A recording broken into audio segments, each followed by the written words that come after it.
আজ সোমবার 18ই শ্রাবণ 2025 সালের 4 আগস্ট। মেষ রাশি, মেষ লগ্ন, এরিস সাইনের জাতক জাতিকাদের আজকের দিনটি কিন্তু এক প্রকার বেশ কাটতে চলেছে।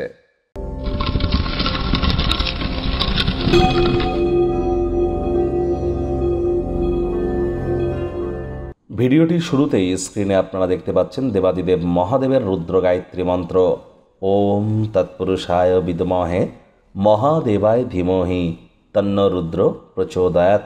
এটি আজ আপনারা সকাল দুপুর সন্ধ্যা 3 বেলা পারলে 108 বার জপ করুন, অত্যন্ত উপকৃত হবেন। আর এর সাথে সাথে বলবো, আজ কিন্তু শ্রাবণ মাসের সোমবার, তাহলে যারা শৈব সম্প্রদায়ের আছেন বা শিব ভক্ত আছেন তারা অবশ্যই মহাদেবের এই মহান ব্রত আপনারা পালন করুন। এটি আপনাদেরকে বহুলাংশ উপকৃত করবে, কারণ জানেন দেবাদিদেব মহাদেবের শঙ্কর রূপী কিন্তু বর্তমানে বিশ্ব পরিচালনা করছেন। আর এটি কিন্তু দেবোত্থানী একাদশী কার্তিক মাস পর্যন্ত পরিস্থিতি এমনই থাকবে। শনি বর্তমানে বক্রী আছে এবং নিজের নক্ষত্রে উত্তর ভাদ্রপদ নক্ষত্রে শনি বক্রী হয়েছে। বুধও কিন্তু বক্রী আছে। বৃহস্পতি এখন রাহুর নক্ষত্রে গোচর করছে, অর্থাৎ আদ্রা নক্ষত্রে। তাহলে এ সময় কিন্তু আপনারা দেবাদিদেব মহাদেবের নাম জপ ধ্যান আরাধনা যত করবেন, মানসিক দুশ্চিন্তা অবসাদগ্রস্ত হওয়া থেকে নিজেদেরকে কিছুটা হলেও প্রোটেকশানের থ্রুতে আপনারা রাখতে পারবেন। আর একটি জিনিস স্পষ্ট যে হ্যাঁ, আপনারা স্নানের জলে যদি অবশ্যই আপনারা কাঁচা দুধ দিয়ে স্নান করতে পারেন, এটিও কিন্তু আপনাদেরকে বহুলাংশে মানসিকভাবে পরিতৃপ্তি প্রদান করতে চলেছে। ভাগ্য মিটার আজ আপনাদের বলছে 8.5 আউট অফ 10। ভাগ্য আপনাদের অনুকূলেই থাকবে, তবে স্বাস্থ্যগত ব্যাপারে আপনাদেরকে একটু সাবধানতা অবলম্বন করেই চলতে হবে। আজ কায়িক পরিশ্রমের কারণে শরীরে ক্লান্তি কিন্তু আপনারা অনুভব করতেই পারেন। ওজন বুঝে ভোজন গ্রহণ করুন, রাস্তাঘাটে সাবধানে গাড়ি ঘোড়া চালান। অর্থগত ব্যাপারে আয় ইনকাম আজ আপনাদের বাড়বে।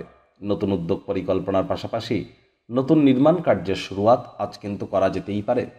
চাকরিজীবী যারা আছেন তাদের অফিসের পরিবেশ এক প্রকার বেশ, বস কলিগদের সাথে ভাব ভালোবাসা বৃদ্ধি পাবে। কর্মে গতি অনুভব করবেন। নিজের মেধা দক্ষতা ট্যালেন্টের দৌলতে প্রশংসার পাত্রপাত্রীও আপনারা কিন্তু হতেই পারেন। রাজনীতিবিদ যারা আছেন জনসংযোগ বৃদ্ধি করেই দেখুন, সমাজে আপনাদেরও পপুলারিটি ইনক্রিজ করবে। শিক্ষার্থী বিদ্যার্থীদের পড়াশোনায় মনোযোগ আরও বৃদ্ধি করতে হবে। উচ্চশিক্ষার জন্য যারা বিদেশ যাত্রার কথা ভাবছিলেন, ভাগ্যদেবীও আজ আপনাদের পক্ষেই আছেন। সন্তান সন্ততি থেকে থাকলে তারাও তাদের কৃতিত্বের দ্বারা আপনাদেরকে গর্বিত করবে। হাউস ওয়াইফদের জন্য দিনটি এক প্রকার বেশ। প্রেমিক প্রেমিকা স্বামী স্ত্রী উভয়ের ক্ষেত্রেই বলবো, দিনটিকে যতটা সম্ভব রোম্যান্টিক করে তোলা যায় সেই প্রচেষ্টাই তো আপনাদের জারি রাখা উচিত। অবিবাহিতদের বিবাহের যোগও কিন্তু তৈরি হচ্ছে। কোনো দলগত কর্মকাণ্ডে যদি জড়িত হন তাহলে নতুন নতুন বন্ধুবান্ধব তৈরি করতেও আপনারা সক্ষম হবেন। আজ কর্মজীবনে কাজের প্রশংসা কিন্তু আপনার ক্ষেত্রে হতেই পারে। তবে আজ ছাত্রছাত্রীদের বলছি, বন্ধুবান্ধবদের চক্করে পড়ে মূল্যবান সময় নষ্ট করা থেকে বিরত থাকুন। শিক্ষাই কিন্তু ভবিষ্যৎ জীবনের ব্যক্তিত্ব তৈরির হাতিয়ার। আর আপনি চাইবেন না যে আপনার হাতিয়ারটি জং ধরা হোক। আজ প্রেমিক প্রেমিকা স্বামী স্ত্রী আজ অবশ্যই একে অপরের জন্য বিশেষ কোনো সারপ্রাইজ পরিকল্পনা কিন্তু করতেই পারেন। শত্রুপক্ষ বিরোধী পক্ষ একটু হলেও শক্তিশালী কিন্তু থাকছে। এ বিষয়ে আপনাদেরকে অত্যন্ত সজাগ থাকতে হবে।